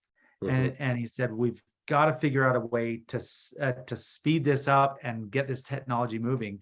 And it's one thing if the scientists and the developers can't get through the technology, but if government is stopping it, that's where we've got to stop, shut them down and make it so they're not doing it. That's the reason why Tesla moved from California to Texas, because California just doesn't care about helping these innovators, and Texas, welcome them with open arms. And so that's what I'm kind of saying. Well, we're not as big and, flat as Texas, but we can have the right kind of regulatory environment. So I'm on Twitter a lot, and I follow a bunch of economists on Twitter, and I love Twitter, even though it's a cesspool of liberals and everything. But my pinned tweet on Twitter it says it's the guys from Pawn Stars, and it says, can we stop restricting supply? And they said, best I can do is subsidize demand.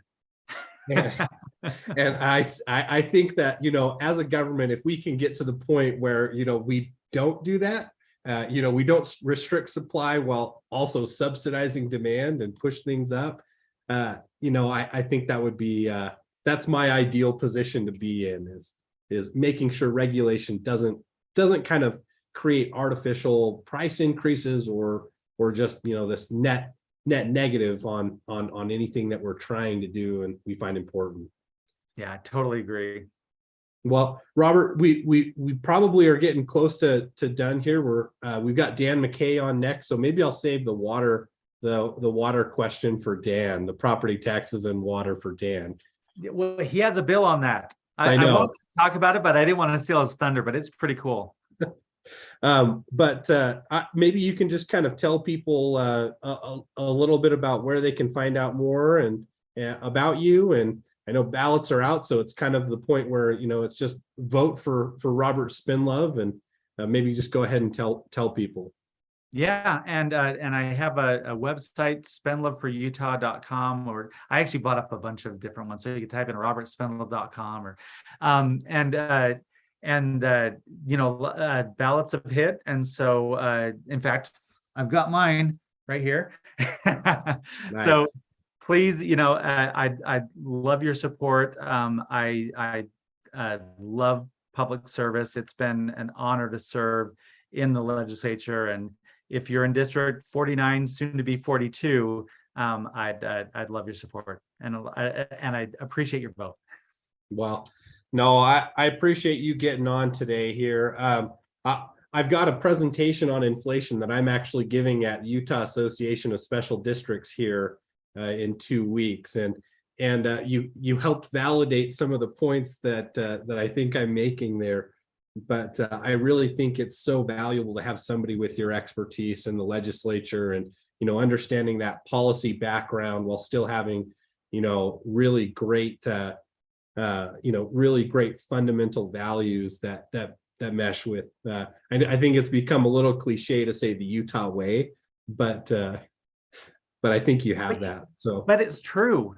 People always ask me, or they say, when I'm outside of the state, they're like, what is it about Utah that is so different? And it's the Utah way. We're able to rise above a lot of the partisan or the struggles that other states have. And it's because I really think Utahns care about their communities. They care about the environment. They care about, just think about You go all the way back to Brigham Young.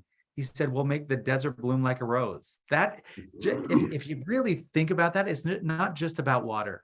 It's about community. It's about us all coming together. When the pioneers came into the Salt Lake Valley, I just heard this, they said there were 2 trees. And now you look around and we've got this amazing state that we live in. And it's because we came together. And we've got some struggles, but I have confidence that that we're going to be able to address them.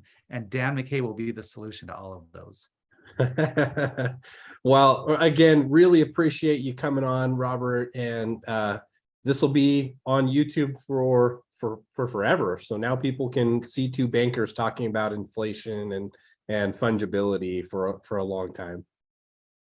Okay, thanks so much. It's great to be with you. Yeah, thanks, Robert.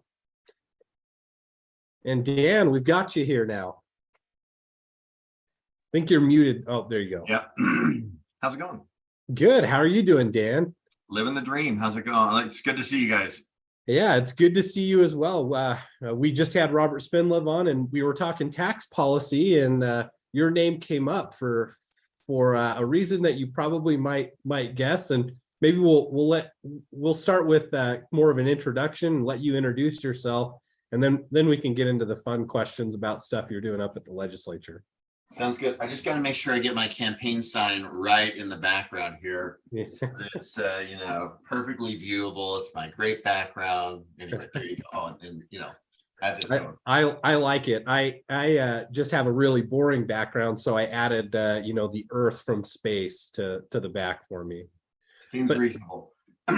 So Dan, you're actually my state senator, and so let's tell people what you're doing for the south part of the Salt Lake Valley, and maybe just tell us a little bit about yourself and why you got involved in politics and everything. Okay, let's see. I'm Senator Dan McCay. I have served in the legislature for the better part of 10 years. Coming up this January, we'll make it officially 10 years. I'm married. I live in Riverton. I have 6 kids, and I guess that's it about me. I'm trying to think where to start. Sorry, it's been a long day of meetings, and so I'm just trying to mentally catch up. And I was really grateful that I got a text message reminding me of our broadcast tonight, and so. One of the things that you think about the Salt Lake Valley is just how much growth we've had over the last few years, and how important it is for the state to continue to manage those growth issues and continue to work together with with state leaders and try and find common solutions. And one of the key ways that we've contributed, really as a team, Salt Lake County works really well together. But one of the things that we've done as a team is really focus on, making major transportation investments and really spending that money in a wise way to not only help support growth, but alleviate existing traffic and those kinds of issues. So I'd say that's probably one of the more important, issues we've dealt with recently.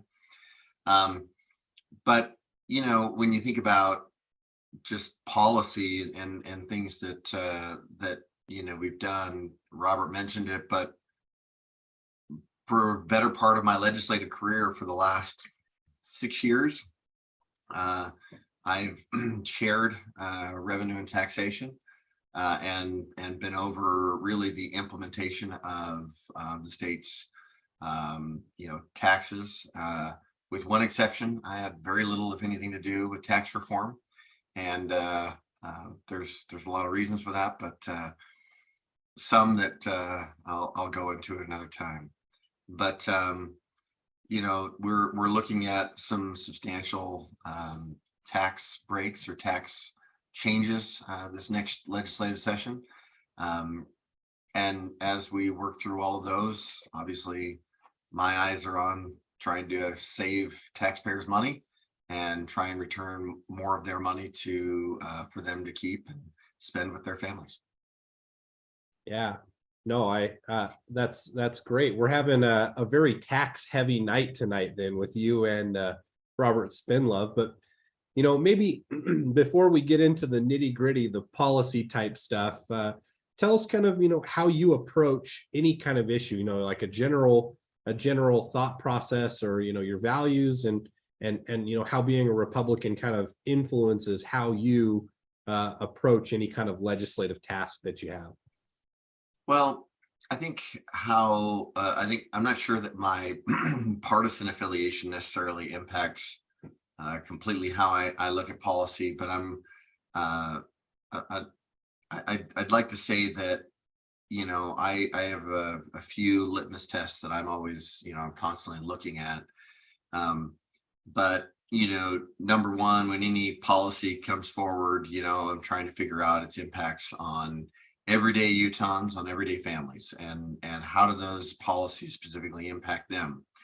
And, if there's a negative way that government is getting involved, I guess, in people's lives, I'm more than happy to try and vote against it and find ways to, not advance that policy.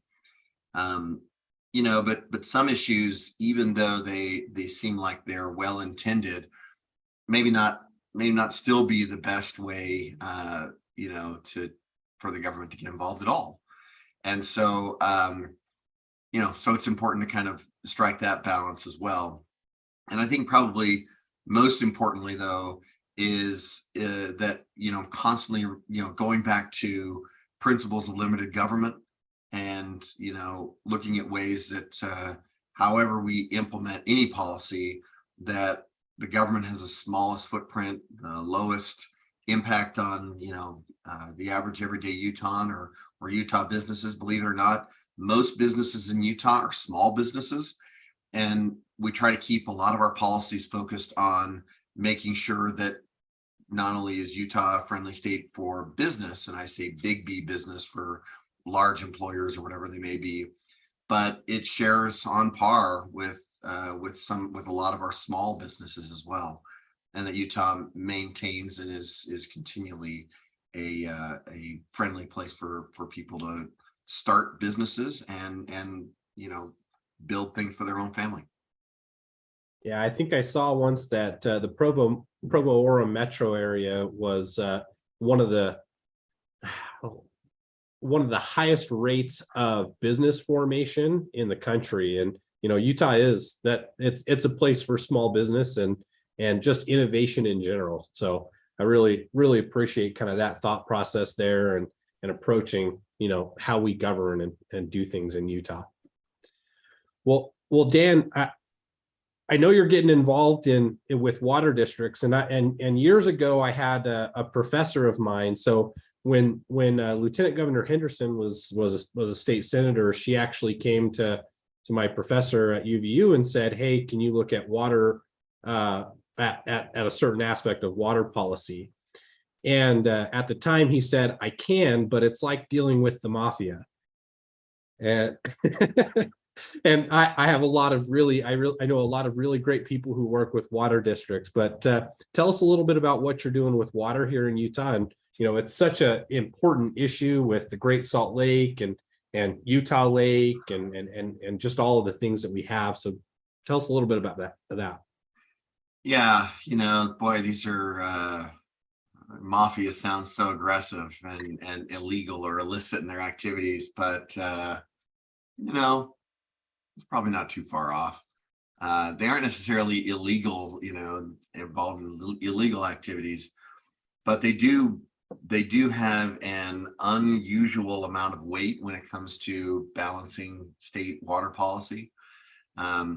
We've entrusted them with a important responsibility, moving water around the state, so it's probably appropriate that they have that. What we've seen, though, is that consumers make decisions about how they're going to use water in lots of ways. One of those ways is responding to incentives where we, provide, landscaping choices or some of those things. I'm not a huge fan of some of those landscaping incentives, but I understand where they're coming from. They do save water and they do save, the system in a lot of ways. And they do waste a lot of water when we have park strips. I really struggle when we socialize the cost and privatize the benefit. And so I'm not sure I necessarily love those incentives, but they're better than draconian measures, right? So really, in some ways, you're deciding which hostage you're going to take. I don't know if that's a fair analogy when you're talking about the mafia, but the other part, the other part that you're trying to balance in addition to incentives is, we've done some marketing and advertising to tell people better ways to save water. And believe it or not, those were really impactful and helpful this last year. And probably a third way is making sure that, that a user is paying for their usage allotment, right? And whatever they're using, they're paying for. And that's really what we're trying to get at with property tax changes. We use property tax. There are some folks, entities, really, nonprofits, churches, etc., who may have large landscaping, but are not paying for their share of the water because part of that water bill comes by way of property tax, and they're exempt from property tax.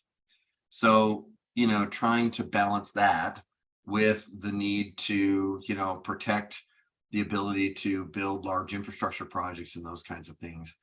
And that's probably why they feel like the mafia, because in some ways they are addicted to their revenue streams, much like a mafia is. And if you try to interrupt how the mafia receives its money, they tend to get fairly aggressive, allegedly. Allegedly. Well, it's such an important issue, just saving water here in the state. And so, I appreciate kind of the thought process of tying revenues to usage. I think, my personal opinion is that's a really valid mechanism for controlling usage and making sure that it goes properly.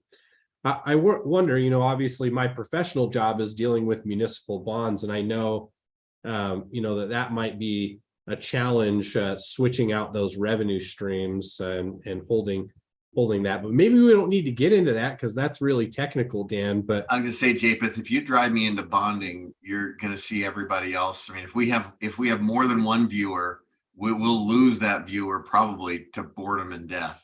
Probably true. So tell us, kind of maybe some other issues that, I think sometimes, Dan, you get some press for, because you're the head of the Revenue and Taxation Committee, you get some big issues and they get press. But what are some other things you're working on at legislature that you feel like people should know about? Well, it's interesting. I had a constituent read just the other day say, are there any other senators that are working up on Capitol Hill? And I thought that was a really funny comment. And I kind of chuckled, and they said, no, I'm serious. It's like, you're always in the news, and and I can understand looking at my face is not pleasurable. So, news, that kind of thing. It's the same. I'm the same with the news organizations I am with my constituents or whomever it may be. I try to be responsive. I return phone calls, texts, that kind of thing. And so some of my colleagues aren't as responsive. So I get the news for those things. And then I tend to be involved in issues that are tough to drive a compromise with. And, good or bad, I think, sometimes people get, some people get weak-kneed when the lights are shining on them, and they get, I guess, nervous about, how is this going to impact my election? I can honestly tell you, in 10 years, I've never had that thought. My thought has always been, let's find the right policy, and let's make sure it represents what the people of Utah feel is important, and let the consequences follow. And I think that served me well in my 10 years in the legislature. I think that's why I tend to be involved in some of those bigger issues, I guess. This last legislative session was probably some of the more contentious, and dealing with the specific laws around women's sports and protecting women's sports. along with, you know, being involved very closely with the abortion issue as it's been worked through the state and the state legislature, and really trying to find a reasonable approach that matches really closely. In fact, if you look at polling data, our abortion law that was passed 2 years ago actually very closely resembles where about 65-70% of the population feels about abortion, where really it should be restricted in most cases, with some narrow exceptions in the cases of rape and incest and health of the mother. And so, you know, we've got a policy that's very close to that, and there are probably a few others, but I won't bore everyone with all of them. Okay. Well, do you want to talk about the state flag then, and tell people why you care about that, Dan? Because I know you do. Well, I do. You know, it's look, the state flag conversation is a really long one, but the one fact that keeps coming back to me and is most salient, the state flag that we have now is really just our state seal on a blue background. And if you look close enough and think long enough about the history, the flag was designed by a governor and a seamstress at CCMI, 2 people involved in designing the flag. However, as we've looked at the question of whether or not we can have a new state flag, the issue, you know, we've gotten the input of more than 7,000 designs. We've received 44,000 surveys and input on, you know, which flags and which elements of which flags people find are important and preferential to them. And so in some ways, our early flag represented the effort of a small group to try and kind of check the box. We have a flag and it's out there and we can use it, right? Well, this is just an opportunity for us to reevaluate that flag, get a lot more of the public involved, and look at our designs a little bit more. And honestly, I love a few of the designs that have come forward, and I'm hopeful that we'll see some movement on that here in the next few months. You know, so I grew up in New Mexico till I was about 12 years old, and Yeah. New Mexico has just a very distinctive flag. It's a yellow flag with, you know, the sun in the middle, and you know, you see that and you know immediately that's New Mexico. And Yeah. I love the idea of Utah getting something that's distinctive in Utah, and not like every other state in the US that had, well, what is it, 25 or something like that, other states that have blue backgrounds with a seal.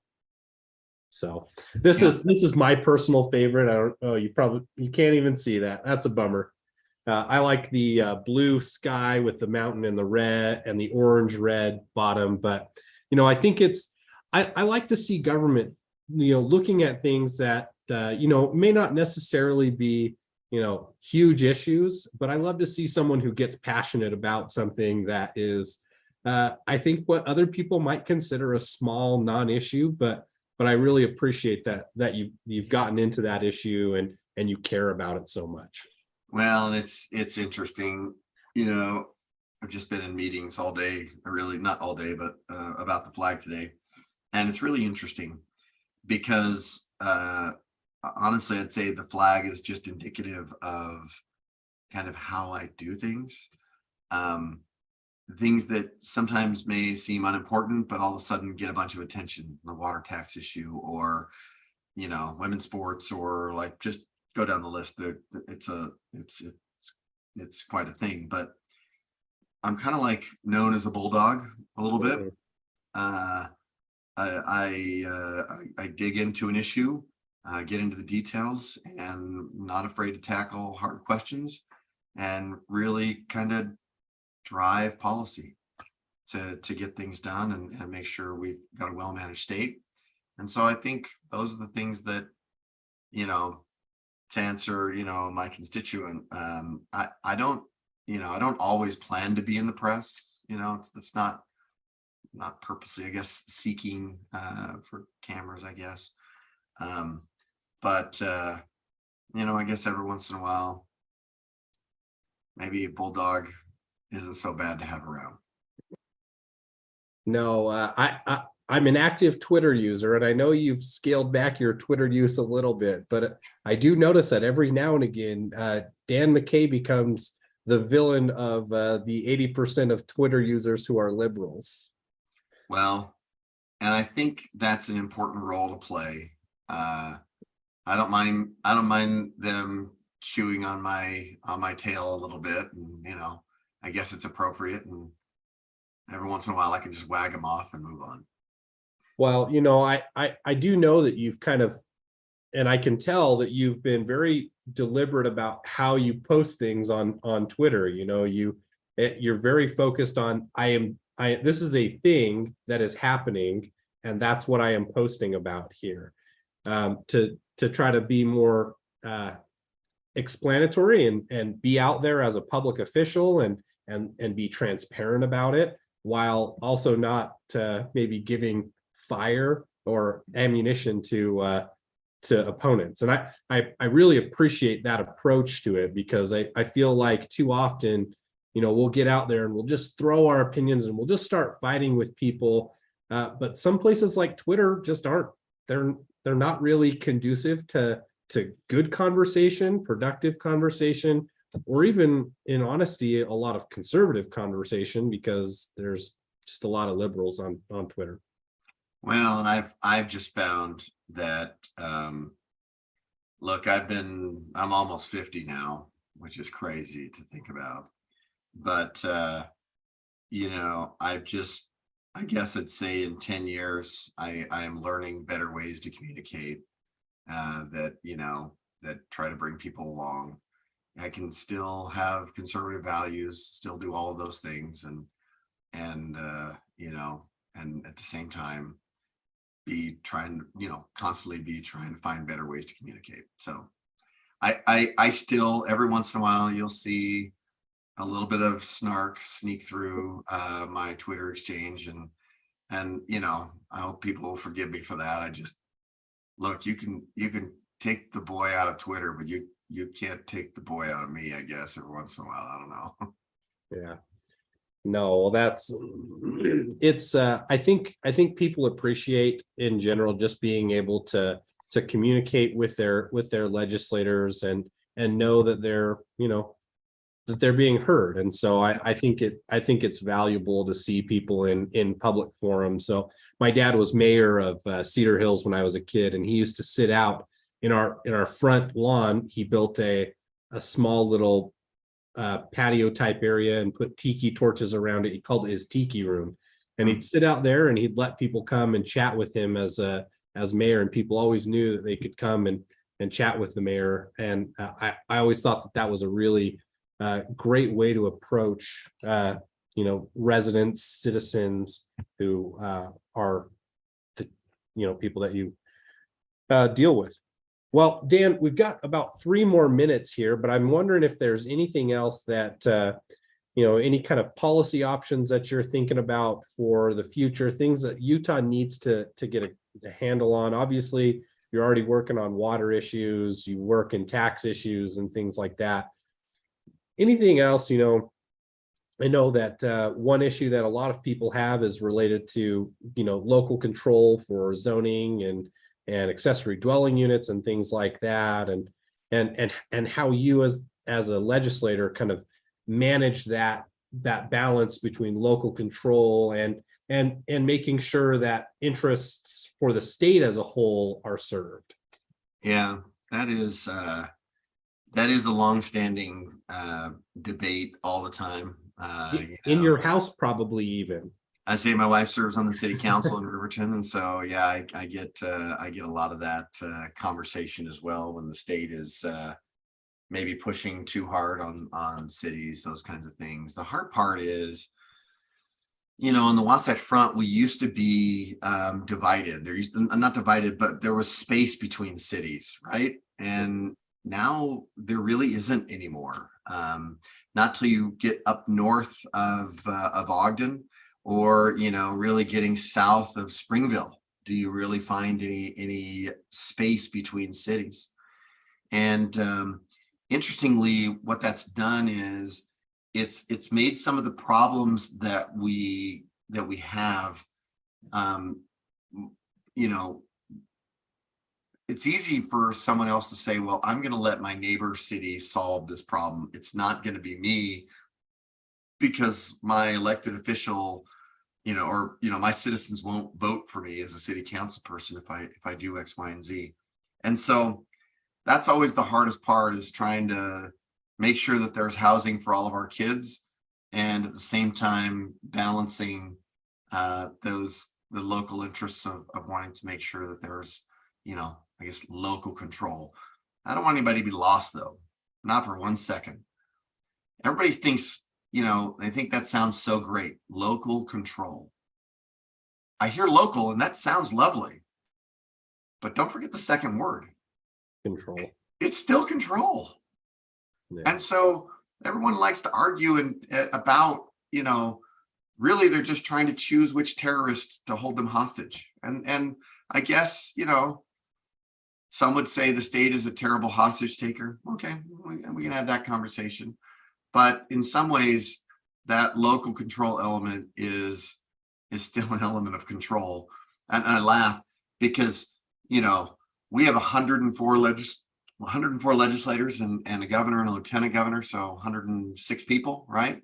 Running a state of 3.2 million. San Diego County, I'm a Padres fan, so I was recently thinking it's about San Diego County, about the same population, and they have 7 people. Wow. So what I'd tell you is maybe we just need to make sure that we keep our eye on the most important state issues and realize that as our communities grow closer and closer together, the ability to point to the other city and ask them to solve the problem is not going to actually get anything done. And that's probably the hardest balance. And those are the times the state gets involved. The key place that happens, connection of roads. You have cities that won't let other cities connect to their roads. Their public roads are owned by the public. Ironically, most of them were paid for and maintained by B&C road funds, which is funded countywide. Yeah. So anyway, bless our hearts. That might be a relevant issue in Bluffdale, Riverton, Harriman area. Yep, it is. It definitely is an issue. So if you can look all over the state, though, everywhere that there is a chance for canals to cross over a road, to cross over a canal and like cross that Rubicon, so to speak, every place you look, city councils, if that road wasn't built before and a project comes forward to build something across a canal, the neighbors who exist on one side of the canal fight it like crazy because they don't want the traffic. You know what it ends up doing? It cuts down on options to get across town, and it forces everybody to major arterials and just increases so much traffic when a lot of it could be handled on local roads that don't need to be maintained by state and state money. Yeah. No, I really How's like that for boring? No, that Dan, you're speaking my language, because I'm 100% of the thought process that if you have people on this extensive road network, and rather than forcing them onto a few roads, have them on many roads, it definitely can cut down on congestion and accidents and anything. So, but we won't get in the weeds, Dan. I think we're at our half hour mark. I really appreciate you coming on and again doing this town hall so that residents in my Senate district can get to know you a little bit better, and I feel like I know you a little bit better already, even though we see you at a lot of our Republican Party meetings and you spend a lot of time with the party. But thanks for joining, and hope you have a good night. Happy to be here, and as always, anybody has a question, feel free to text me. My mobile number is everywhere, so Okay. I'm available. Okay, thanks, Dan. And to everybody out on YouTube, thanks for watching our candidate